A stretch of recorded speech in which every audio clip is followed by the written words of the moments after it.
कन्नड नगर परिषदेच्या निवडणुकीचा बिगुल वाजला असून प्रचार सभांना जोरदार सुरुवात झाली आहे. काल कन्नड येथे पाणीपुरवठा मंत्री गुलाबराव पाटील यांच्या जाहीर प्रचार सभेमुळे राजकीय वातावरण तापल्याचं पाहायला मिळालं. या सभेत अंबडी पाणीपुरवठा योजनेवरून महत्त्वाचे खुलासे करण्यात आलेत. पाहूया सविस्तर बातमी.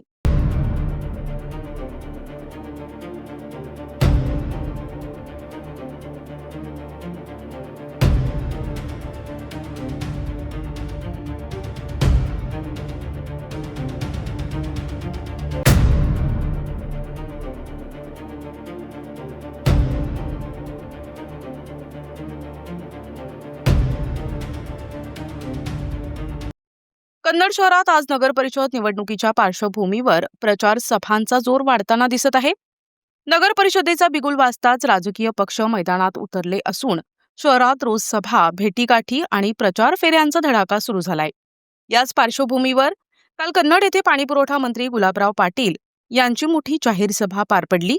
या सभेत त्यांनी अंबडी प्रकल्पातून होणारी पाणीपुरवठा योजना बंद का करण्यात आली याबाबत जनतेसमोर स्पष्ट भूमिका मांडली. एकंदरीत पाहता नगर परिषदेचा बिगुल वाजताच कन्नडमध्ये प्रचार सभांना वेग आला असून राजकीय वातावरण तापू लागले.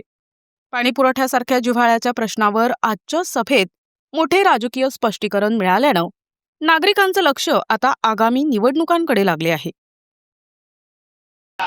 मला एक सांगायचं, या घाटाचा विषय असा आहे, सभागृहात मी प्रश्न उपस्थित केले, पत्र मी दिले, मीटिंगा मी लावल्या आणि बोर्ड दुसऱ्याला लावले.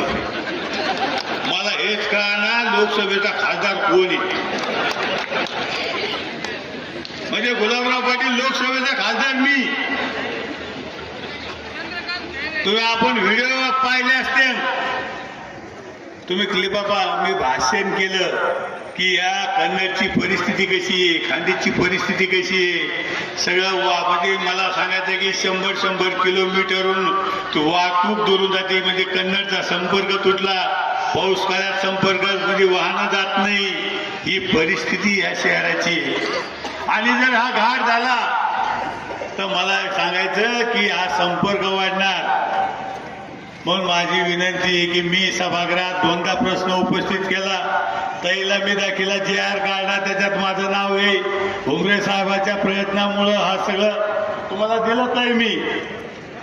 आणि म्हणून मला सांगायचं की मी एक असा माणूस आहे की मी प्रसिद्धीच्या झोतात कधी राहत नाही. प्रकल्पातून झालेली आमच्या शहराला पाणी पुरवठा योजना आहे आणि आता 13 वर्षापूर्वीची शहराची लोकसंख्या आणि आताची लोकसंख्या याच्यामध्ये फार फरक झालेला आहे.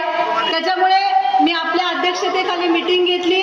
शासनाच्या ह्या सगळ्या गोष्टी त्या ठिकाणी निदर्शनास आणून दिल्या की आता दिवसेंदिवस आमच्या शहराची लोकसंख्या या ठिकाणी वाढत चाललेली आहे आणि आता आमच्या शहराला जर पाणी जेव्हा पुरू शकतं तेव्हा आपण शिवना टाकळी मध्य प्रकल्पातून आम्हाला ही योजना या ठिकाणी मंजूर करून द्याल.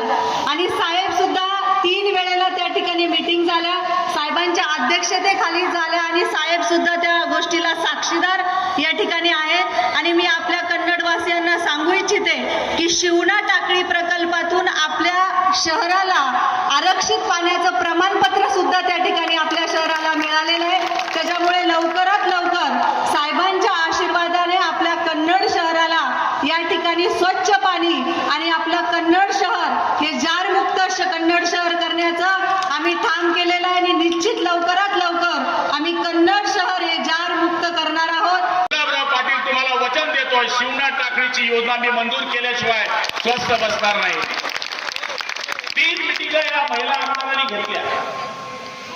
ती म्हणले भाऊ योजना मंजूर आहे, पण ज्या धरणावर ही योजना मंजूर झाली पण तुमचं पहिला आमदारच येणं होतं. क्या बाप ने नहीं देखी गोदडी और सपने में आ गई खाट. आता फार्म हाऊसवर बसले, फार्म हाऊस आहे ना त्यांचा, मला पाहायचा आहे तो एक. ठीक आहे, आपण काय व्यक्तिगत कोणावर बोलायचं नाही. मग ते धरणाचं पाईपलाईन मला कसं कळणार कोणत्या धरणावरून पाणी मिळणार आहे. जसं आमदार सांगतो तसं मंत्री कळतो. त्यांनी सांगितलं याच धरणावरून करा, मी त्याच धरणावरून केली. नंतर ही ताई आली ती म्हणले भाऊ याच्यावरून पाईपलाईन आहे पण ते पाणी पुरत नाही, तुम्ही नवीन शिव ठाकरे ताईने योजना नामंजूर केली. नामंजूर करण्याशिवाय नवीन योजना मंजूर होईल का? जुनी जी पाईपलाईन आहे त्याच्यावर नवीन पाईपलाईन जी टाकली आहे त्याच्यावर पाणी मिळणार नाही म्हणून ती रद्द करा आणि ही नवीन घ्या. पण काही लोकांना आहे ना गर्दीमध्ये साप. प्रतिनिधी रवींद्र खरात, NTV न्यूज मराठी, कन्नड, छत्रपती संभाजीनगर.